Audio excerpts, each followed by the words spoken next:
Инсульт қазіргі таңда дүние жүзінде екінші орында. Рактан кейінгі инсульт болып табылады. Инсульт дегеніміз ол бас сүйекпен және мидың қабығы аталатын үш жұқа мембраналармен қорғалған. Инсульт шұғыл медициналық көмекті қажет ететін ауру. Инсульт миға қан келуі тоқтаған кезде пайда болады.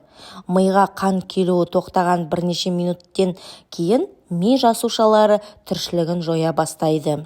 Қазіргі кезде инсульттің жасарып, оған әкеп соғатын стресстік жағдайлардың көбеюі дәрігер мамандар арасында алаңдаушылық тудыруда. Инсульт ми клеткасының зақымдалуымен, оның қызметінің мидағы қан айналысының кенеттен бұзылуымен және осының салдарынан миға қан құйылуымен немесе ми тамырларының бітеліп қалуымен сипатталады. Инсульттің басты себебі гипертония ауруы және ми тамырларының атеросклерозы. Көп жағдайда ауру адам кенеттен құлап қалады, есінен танады. Оларда аяқ пен қолдың парезі сал болуы әдетте дененің бір жағынан басталады. Тілі күрмеледі. Алғашқы сағаттарда тыныс алуы бұзылып, денесі тырысады, құсады. Соңы өте ауыр аяқталуы да мүмкін. Инсульттің алдын алу үшін оған себеп болатын жоғарыда айтылған ауруларды уақытылы емдеу керек. Артериялық қысымды үнемі өлшеп отыру, холестерин мен қандағы қант мөлшерін өлшеп отыру, дұрыс тамақтану және тәулігіне 7-8 сағат ұйықтау қажет. Сондай-ақ қатты стресстен аулақ болу қажет. Темекі шегуден және алкогольден бас тарту қажет. Көбірек қозғалу қажет. Физикалық жаттығулар жасау қажет. Ми жаттығуларын жасау қажет. Кітап көп оқу, жаңа адамдармен танысу, ми жаттығуына арналған ойындар ойнау. Дәрігерге үнемі қаралу өте маңызды. Инсульттің екі түрі бар. Жиі кездесетін түрі ишемиялық инсульт, яғни кішкене инсульт деп аталады. Мидың қан тамырының тромбымен бітелуіне байланысты. Басқа түрі геморрагиялық инсульт, қан тамырының жарылуымен және миға қан құйылуымен байланысты. Мини-инсульттер немесе транзиторлық ишемиялық шабуылдар мидың қанмен қамтамасыз етілуінің қысқа мерзімдік тоқтауында болады. Инсульттің симптомдары: бірінші, беттің, қолдың немесе аяқтың кенеттен жансызданып, ұйып қалуы немесе әлсіздігі, яғни дененің бір жағында. Екінші жағдай, кенеттен тежелу, сөйлеуде немесе сөзді түсінуде мәселе пайда болуы. Үшінші жағдай, бір немесе екі көздің кенеттен көруінің нашарлауы. Төртінші жағдай, кенеттен жүрудегі мәселе пайда болуы, бас айналуы, тепе-теңдікті немесе қимыл үлесімен жоғалту. Бесінші жағдай, кенеттен себепсіз күшті бас ауырсынуы.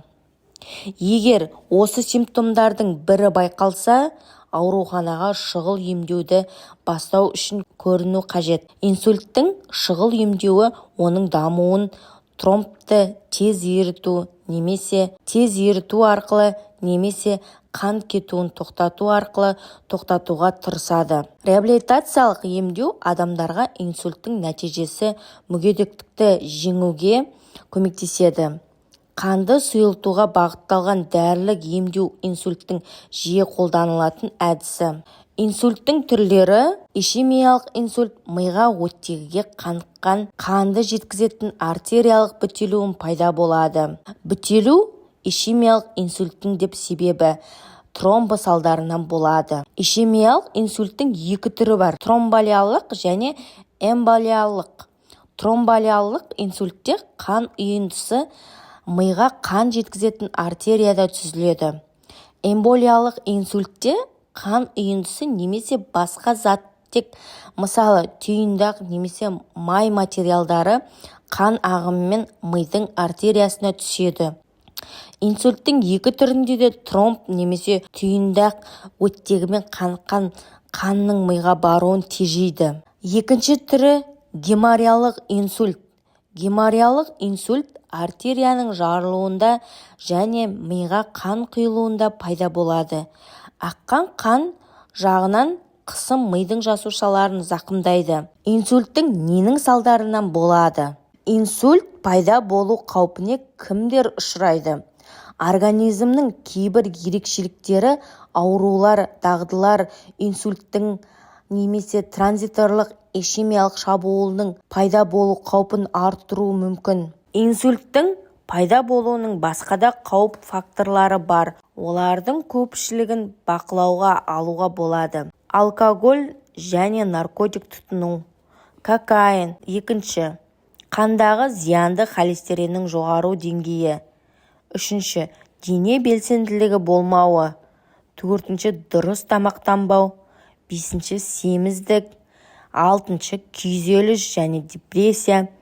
Жетінші, васкулит, яғни қан тамырларының қабынуы және қанның ұюының бұзылысы секілді кейбір аурулар. Салауатты өмір салтын ұстану инсульттің қаупін азайтуы мүмкін. Кейбір адамдарға инсульттің пайда болу қаупін азайту үшін дәрігерлік препараттарды қабылдау қажет. Кейде инсульт қандай да бір белгілі қауіп факторларсыз пайда болуы мүмкін. Қалай инсульттің алдын алуға болады? Темекі шекпеңіз. Егер темекі шегетін болсаңыз, қойыңыз. Темекі қан тамырларын зақымдайды және инсульттің қаупін арттырады. Екінші жағдай. Салауатты тағамды таңдаңыз. Салауатты тамаққа түрлі көкөніс жемістерді, тұтас дәндерді тұтыну, сондай-ақ оған майсыз ет, құс еті, балық, бұршақ, тұқымдас майсыз сүт және сүт өнімдері кіреді. Үшінші жағдай, салауатты салмақты қолданыңыз. Егер сізде артық салмақ болса, немесе семіздіктен зардап шексеңіз, дәрігермен кеңесіңіз және салмақ азайту бойынша жоспар құрыңыз. Салмақты реттеу инсульт қаупінің факторларының алдын алады. Төртінші жағдай, дене белсенділігін қолданыңыз. Дене белсенділігі фитнес деңгейді жақсартып, денсаулыққа оңтайлы әсер етеді. Алтыншы жағдай, отбасылық инсульт тарихын біліңіз. Егер өзіңізде немесе отбасының мүшелерінде инсульт бұрын болса, бұл туралы дәрігерге міндетті түрде хабарласыңыз. Егер де адам инсульт алған болса, инсульттен кейін мінезде өзгерістер пайда болады. Мысалы, көңіл күй тез өзгеруі мүмкін. Осы немесе басқа өзгерістерден науқас үрейлену, мазасыздану немесе депрессияға шалдығуы мүмкін. Инсульттен кейін қалпына келу баяу өтеді. Өзіңізді сезіну туралы дәрігермен талқылаңыз. Кәсіптік кеңесшісімен әңгімелесу де пайдалы болады. Егер тым басыңқы болсаңыз, дәрігер дәрілік препараттарды және басқа шараларды ұсынады. Олар өмір сапасын жақсартуға көмектеседі. Дендеріңізге саулық, жүректеріңізге тыныштық берсін. Сіздермен болған Адам ағзасы арнасы каналға тіркеліп, лүпіл басып, комментарий қалдырып кетіңіздер. Келесі видеода кездескенше сау болыңыздар.